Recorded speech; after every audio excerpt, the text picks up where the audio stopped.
और डॉक्टर साहब तब बता पाएंगे जब उनकी मशीन पकड़ेगी, यानी पूरी तरह से कैंसर हो ही जाएगा। फिर कहेंगे अब कुछ नहीं करना, चीरना है, फिर जान से मार देना डॉक्टर साहब को।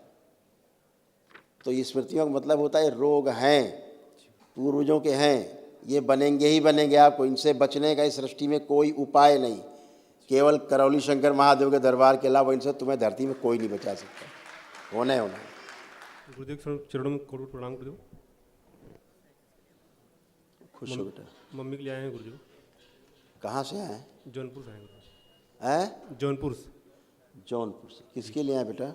मम्मी के लिए आए गुरुदेव। माँ के लिए। फोटो है उनका? हाँ। दिखाए, एक बार देखें। ठीक। आप बेटा माँ के लिए, मम्मी के लिए। हाँ गुरुदेव। ये उनके कष्ट हैं। रोमेटिक आर्थराइटिस, जोड़ में दर्द बने रहना, श्वास फूलना, लंग्स में कैंसर की स्मृतियाँ हैं, हड्डियाँ कमज़ोर हो रही हैं, ऑस्टियोफाइट्स है, घुटनों में दर्द, ब्रेन स्ट्रोक की स्मृतियाँ हैं, कभी ब्रेन स्ट्रोक लग सकता है, स्पाइन कमज़ोर हो रहा है, पैरों में कमजोरी बनी रहती है, मसल्स कमज़ोर हो रहे हैं, डीएमडी की स्मृतियाँ हैं, मस्कुलर डिस्ट्रॉफी, बोन कैंसर की स्मृतियाँ हैं, शरीर में कमजोरी बनी रहती है, ब्लड में इन्फेक्शन, बुखार रहना, पेट में जलन, हार्ट वॉल्व डैमेज हो रहा है, गले में घाव बन रहा है, चेस्ट में भारीपन और जलन होती है, योनि में इन्फेक्शन, रेक्टम में गुदाद्वार में जलन, मेमोरी कमज़ोर हो रहा है, अर्ली स्टेज ऑफ अल्जाइमर, मतलब भूलने की शुरुआत स्टेज में है। गुरुजी सफ़ेद दाग भी है उनको। सफ़ेद दाग कष्ट में नहीं आते। बुढ़ापे में सफ़ेद दाग क्या करोगे? अच्छा चलो हटा भी लो तो क्या करोगे? सफ़ेद दाग मान लो हट भी गए और बाकी बना रहे जी। क्या कहना है? सफ़ेद दाग हट गए मान लीजिए, बाकी बना रहे, या ये हट जाए सफ़ेद दाग बना रहे, क्या अच्छा है? ठीक है। तो गुरुदेव क्या रक्त दूषित होने के कारण आज से नहीं है रोग, उनको रोगी शरीर बहुत पुराना है उनका, ठीक है ना, आज कोई नया रोग नहीं बन गया उनके अंदर, रक्त दूषित है, खून की शुरुआत दूषित जो होते हैं।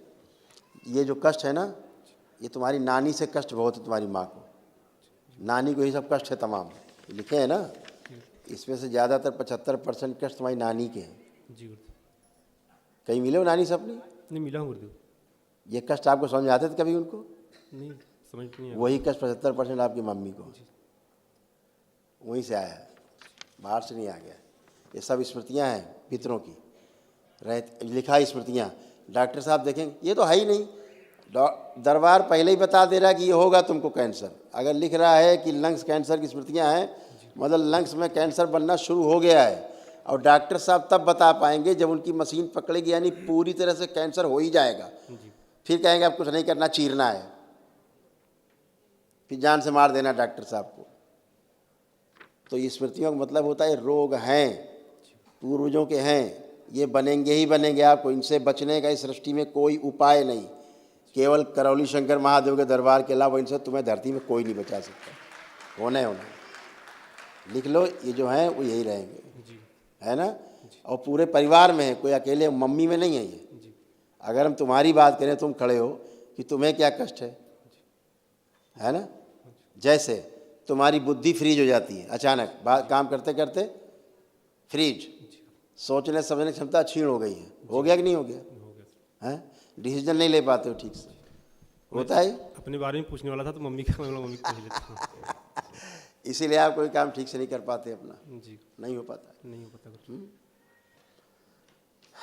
क्या करें? और इतने तुम्हारे पितरों ने तुमको इतने नकारात्मक बना दिया है तुमको, तुम कोई भी काम शुरू करने जाते हो सबसे पहले नकारात्मक सोचते हो, सबसे पहले एकदम उल्टा।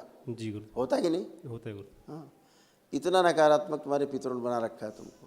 कितना भी शुभ काम करने जाओ, पूजा भी करने जाओगे तभी पहले बुरा विचार आएगा। नहीं गुरुदेव, मैं जहाँ काम करता हूँ गुरुदेव वहाँ पूरा माहौल निगेटिविटी का ही माहौल है।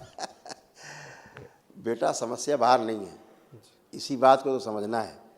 समस्या अपने अंदर है, हम बाहर देखते हैं दूसरों में, है नहीं बाहर। बाहर सभी लोग बाहर देख रहे हैं समस्या, समस्या अंदर है अपने। जी दुश्मन कोई बाहर नहीं है, अपने अंदर ही सब विराजमान है।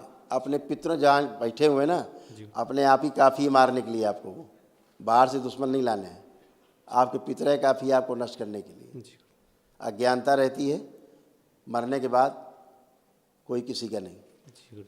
सब मौज में रहते हैं। जो उनको रोग कष्ट थे वही आपको बनने लगते हैं, है ना। जी गुरुदेव। जा सकते हो तो एक दिवसीय अनुष्ठान में जा सकते हो, ठीक है। आपके जो कष्ट हैं पढ़ लो, अच्छा तुम्हारे कष्ट बता ही देते हैं, आ जाओ तो तुम्हें सतर्क रहोगे। पढ़ दो बच्चों। मस्तिष्क शून्य रहना, डिसीजन नहीं ले पाते हैं, बहुत ज़्यादा एंजाइटी होती है, भोजन नली में घाव बन रहा है, एसिडिटी होती है, रेक्टम में इन्फेक्शन हो रहा है, यूरिनेशन में प्रॉब्लम होती है, लो कॉन्फिडेंस है, आइज डैमेज, आंखें कमज़ोर हो रही है, जेनिटल एरिया में स्वेलिंग, श्वास लेने में भारीपन होता है, ब्रेन में ट्यूमर्स की स्मृतियां हैं, भूख सही नहीं है, अनियमित है, अपेंडिक्स जैसा पेन कभी कभी महसूस होता है और ब्लड की कमी हो रही है। ठीक है, ये सब एक साथ ही अच्छे होते हो, चाहे 10 लोग डीएनए में रखो, करते एक ही अनुष्ठान, ठीक सब पूरा परिवार होते हो। यही तो अद्भुत है ना। जी खुश हो, क्योंकि स्मृतियाँ सब में एक ही रहती है, किसी में कुछ आगे किसी में कुछ।